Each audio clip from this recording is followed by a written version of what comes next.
Hello everybody, welcome back to the channel, and today we're going to be doing something which I have been excited for a little bit now.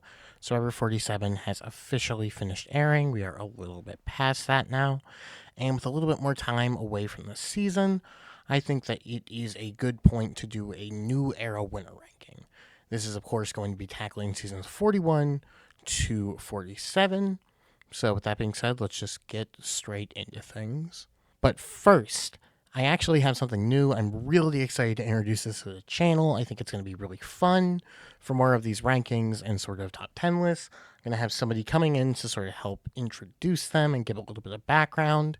Of course, we are going to be doing somebody who helped get my channel off the ground, somebody who is very important to me, legendary Total Drama and Disventure Camp YouTuber Lex. Oh.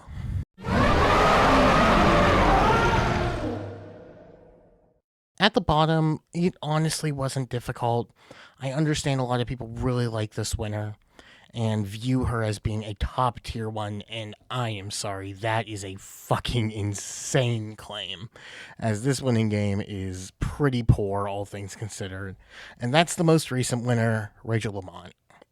I understand this is a somewhat controversial placement. There are a lot of people that are very pro Rachel, but she is not very good to me, notably due to the factor of she needed to win out.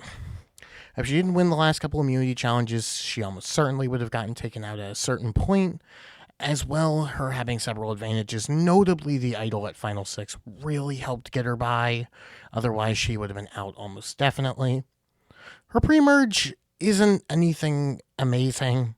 She's in the majority for the John Lovett vote, but wasn't a driving force, and was completely out of the loop for the Annika vote, which was a really bad spot for her. And coming into the merge, she just simply wasn't a driver or power player for most votes. And the final 12 is a really rocky spot. Had Saul not gotten the advantage and had the tribe swap not shaken out in the way that it was, there was a very, very good chance that Rachel was going to be the one out of that tribe, almost certainly. She's stable for the next couple rounds. She votes with the majority, but from Final 7 on, it is a very dicey game. Final 7, she would have been the target, but due to her winning immunity, they swapped over to Caroline. At Final 6, she had an idol that nobody knew about, and as such was able to save herself, but was 100% going to be the target had she not had this idol. Had the majority of the votes, so I can't really praise her for anything in that round. And then she just wins out. And in a spot where she was already the biggest jury threat because she's just perceived as a very solid player. And it doesn't really impact her game for this. Same with the next person I'm going to be talking about. But her final tribal was really bad. Just simply not understanding the game that she played and the position that she was in. I think Rachel's a good player. I genuinely think that Rachel has a lot of potential. However, I think this winning game is pretty much a worst case scenario for her. And just due to the nature of these other games, she's pretty clearly the worst winner for me of the new era up to this point.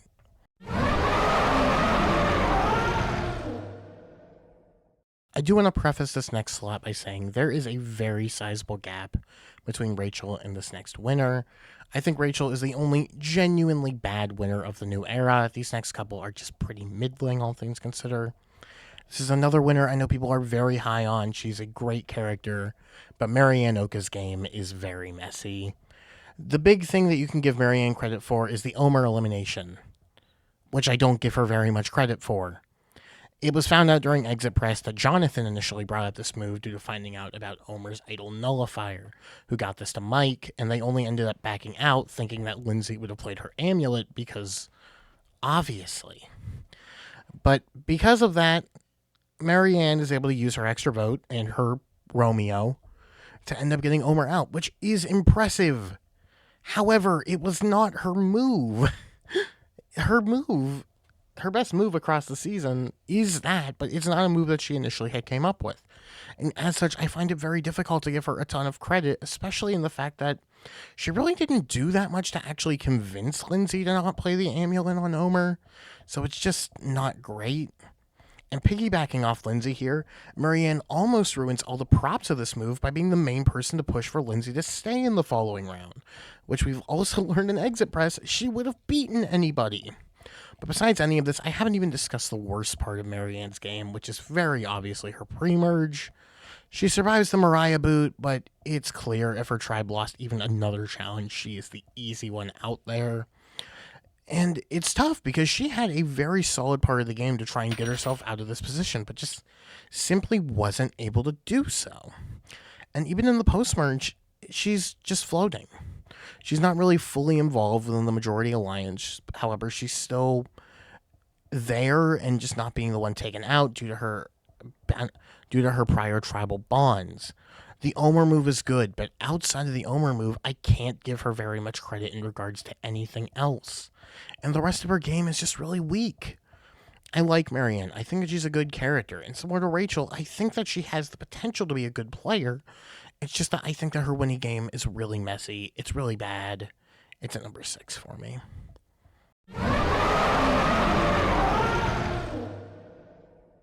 Now, for the following winner, I can see an argument for putting Marianne above her, as Marianne has a far more defined move than this winner, but this winner wouldn't have gone out as much as Marianne would have in the pre-merge. So I'm talking about Kenzie. And once again, Kenzie is very middle of the road. Her game isn't very good, but doesn't have like that big of a knock as Marianne going out in the pre-merge. And coincidentally, Kenzie actually has a very good pre-merge game, which is not what you would expect based upon the edit, but it doesn't matter. She's able to become ride or dies with Tiffany, which ends up becoming her best bond across the entire season. And it would have been safe even if she had lost another tribal. More than likely, Q does end up going out that round, and they would have came into the merge very connected. She ended up having really strong bonds with a lot of people and was able to get roped into a lot of plans and stay out of the Land of Fire, and was really just able to skate by for the majority of the game. But this is where we kind of have an issue. Kenzie trying to take Tiffany out at Final 9. It just wouldn't have been a good move for her, and while she obviously is able to navigate towards the end, if she would have actually gone away with that, she wouldn't have been able to, due to the meta of this season heavily prioritizing big threats who just make big moves, such as Kenzie getting out Tiffany. So it would have been really bad. And along with that, the Venus round is terrible. It's one of the worst rounds of gameplay from a New Era winner, in the sense that Kenzie is out that round. Like, Kenzie 100% was going that round had it not been for Venus finding an idol and as such upping her threat level. At that point, Kenzie would have been gone. And the only reason that she's able to escape by past that point is because Q is there, and is just such a bigger threat above her. And I don't know. Past that, she's able to win via some bonds that she builds, but even based upon like her better social bonds in the season that we see, they wouldn't have voted for her. So I just think it's a really weird jury thing how Kenzie ended up winning. And I don't know. She's above Rachel and Marianne, who have more active flaws, but I just don't think that she has a single move to her resume, which inherently makes her such a bizarre winner to rank, because I don't think that there's really anything to properly attribute her to. So I think that her game is fine. I think it's one of the most middle of the road winning games in Survivor, so she's number 5 on this list. But honestly, I could see an argument for her being below Marianne.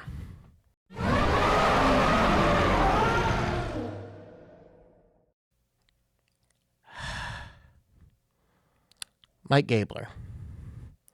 Remember when this guy was funny? Yeah, love that. I know people are going to be upset that Gabler's at number 4, but I just think Gabler played a better game than the rest of them, truthfully. I can see his pre-merge is a lot more messy than Kenzie's is, with Ellie and Janine always really going for him. And I don't know, this isn't directly good gameplay by him, but I do think his move to say that he would use the shot in the dark was really good. It essentially gave him implicit immunity while allowing him to keep his idol that they all knew about.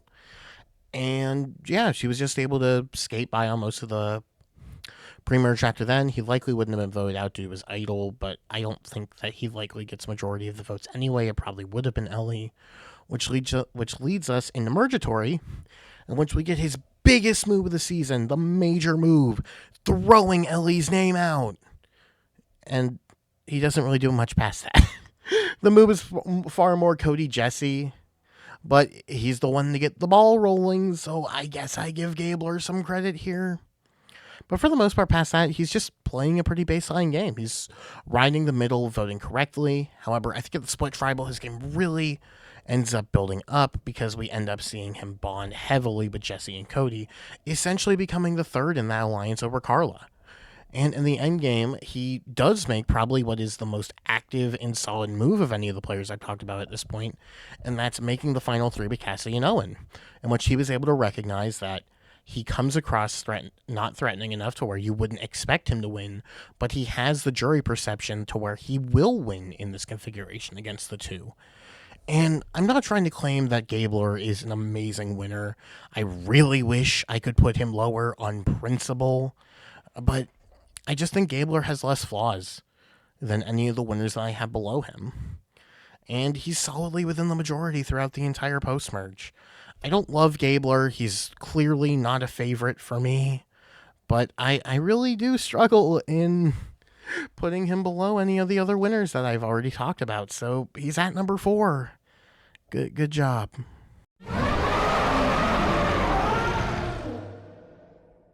Oh man, I remember when this winner was just so hated. However, I think time has really gone by and people have really gone up on Erika's game. And this is when we start getting into dominant wins, which a lot of people won't agree with, but I'll just start by saying why I think that's wrong. My first point, she would have been the first out of her tribe. It's just not true. She had very good bonds with both Naseer and Heather, which would have at least caused a tie. But even past that, Deshaun has claimed postseason that he was far more loyal to Erika than he ever was Sydney, who would have been the boot that round. Point 2, she was saved by the hourglass. This is also not true. Erika was never going to be a target until she ended up on exile. And because of that, you could argue, if anything, she was screwed by the hourglass. And even then, had she been an option in the voting, she likely would have ended up staying anyways, due to her very strong bonds with her tribe and just having most people targeting Yasa. And lastly, she didn't have strong equity this season outside of where she went to. Also, just isn't true. A lot of the jury were very bitter against Ricard, and Danny just wasn't as big of a jury threat as people thought that he was. The only person who potentially could have beaten Erika was Shan, but Shan was taken out at Final 8, so at that point it just doesn't matter. And from that point on, from Final 7, she had full control of the game. Heather and Xander were right in her back pocket. She had Ricard at spitting distance of being out at any point, and was able to take out the last of the Black Alliance and Liana and Danny, who could have posed a threat against her. And outside of that, she just plays a very solid and a very consistent game that just was really screwed over because of how poorly edited she was. I think that Erika is a very solid winner. She plays a very good game this season. However, I just don't think it's quite as dominant as my top 2. Although my top 2 are probably a bit more flawed whenever it gets down to it.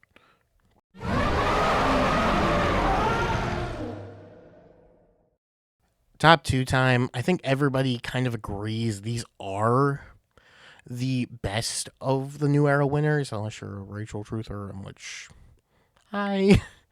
But I know this is probably the less popular opinion. But at number 2 for me, I'm going with D. I know most consider D the best winner of the New Era, but as I said before, I think that these two are very close. And I honestly think to a certain degree you could argue D plays a more dominant game than who I have at number 1, but I think her game is just a bit more flawed. Most of the game early on, it's pretty good, but it's nothing like outstanding. She's able to she's able to build the core of Reba, having Sifu and J Maya more so on the outs, and builds an incredibly strong bond with both Julie and Austin, which will pay strong dividends later on. And we get to the swap, where I think her game is a lot more questionable. The move to take out Sifu over Sean is just really bad. For one thing, if Sean had been able to reconnect with Emily and Caleb, that's already going to be an issue there. But secondarily, why did she still vote for Sifu after Sean essentially quits the game? She gets so heavily bailed out by J Maya taking the fall for her, in which she wouldn't have needed this added sort of issues later later on in the game. And I get it, Sifu wasn't like a big jury threat or wasn't really going to be able to do anything with this information, but it's just the fact that it's a completely unforced error on her end. And then we reach the merge, in which she's able to remain in her solid group and is a part of the Caleb plan until a shot in the dark pays off. Which, mind you, there's not really much that I can fault her for Caleb getting lucky with the shot in the dark. But what I can call out as being very lucky is that we learned in Sifu's exit press that he was very close to putting a stray vote on D at that point. And due to the majority not splitting their votes, she would have been idled out there, which is terrible and is something that would have never happened to the person that I have at number 1. She just should have done a split vote there to ensure that that couldn't have happened, as a shot in the dark had been an ingrained part of the format for the last 4 seasons. But for the most part, past this vote, she's able to ride it out with Reba, but she's not always getting her way throughout this part of the season. I think it's pretty clear Drew and Austin are more so dominating the game here. Notably, the Kelly move is something that she wasn't wanting to happen initially and had to be convinced by Austin to go through with it. But then we get into the final 7 where her game really picks up.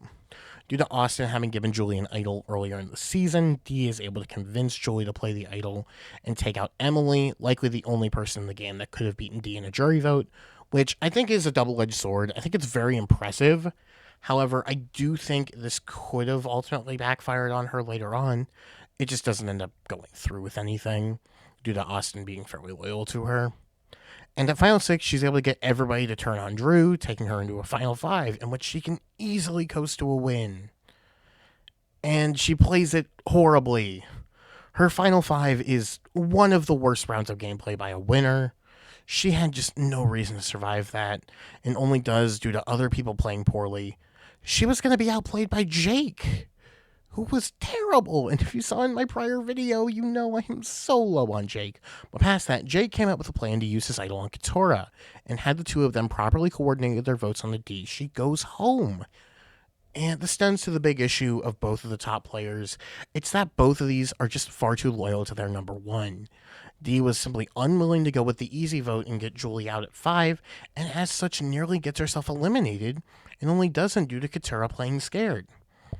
I can see the rest of her game is very good, and her win equity is insane this season, but there are just these minor things that could have constantly caused Dee to either be in a worse position or end up getting taken out. I really want to put Dee at number 1. I think that Dee is a very solid player and a very interesting winner, but I just don't think that she's quite there for me. So I have Dee at number 2.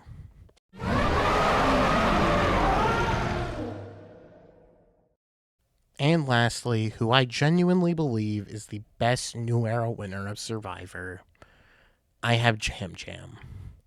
Now, this isn't like super popular. I do see a lot of people end up going with Dee over Jam Jam. But for me, I think at this point, Jam Jam is my number 1, and it's due to the consistency within this game. He's always within the majority and acts as Carson's ride or die for the most of the season. And this is his biggest flaw. Carson was his biggest competition, and more than likely Carson would have beaten him. But Dee also wanted to take her biggest competition in Julie and Austin, and even then, Jam Jam beats essentially every other player on the cast outside of Carson. Maybe with a chance of Lauren winning. Even still, barring one tribal where Josh was given an idol, he's firmly within the majority. At Murgatory, he's a backup target, but it's mostly just due to Josh's fake idol. At the split tribal, he was very much swap screwed. It was going to be him or Matt. Due to his strong social bonds with Ratu, he was able to be saved, but I can't really fault him for being swap screwed there. And from that point on, he and Latika 3 are able to dominate the game, with a large part of that being due to Jam Jam's social bonds. And mind you, I do think some of that is Carson as well, but I think it's very close between the two, and Jam Jam was definitely stronger from a social level, I feel like. It's very close between Dee and Jam Jam, but I think Jam Jam's really only one massive flaw in misjudging Carson's win equity is a lot less flawed than Dee almost getting taken out at certain points, even though I do think she plays a slightly more dominant game. But I think the main thing that does tip the scale in the favor of Jam Jam is his threat management. I think Jam Jam, intentionally or not, has some of the best threat management in the entirety of the show. The way that he's able to coast through the game, not being perceived as a jury threat at all, really, because Carson is there above him. And while that might not be intentional, he's able to utilize Carson in a way that I think is really effective. And although he wanted to go to the end with Carson, it does end up essentially giving him a very large fraction of Carson's win equity by working so closely with him. And due to Carson going out, he essentially becomes the biggest around the board and ends up winning because of it, where he wasn't targeted basically all season. I think it's really impressive how he's able to sort of circumvent that target that he likely should have had. And I don't know, past that point, I just don't think that there are that many, like, legitimately big flaws that I can point out with Jam Jam's win, which leads him to being my number one. With that being said, I really hope that you enjoyed this video. It's a little bit on the shorter side, but I think I was able to get a very good amount of detail into all these players' games. New videos are coming up. With that being said, I hope that you all have a good one, and I will see you.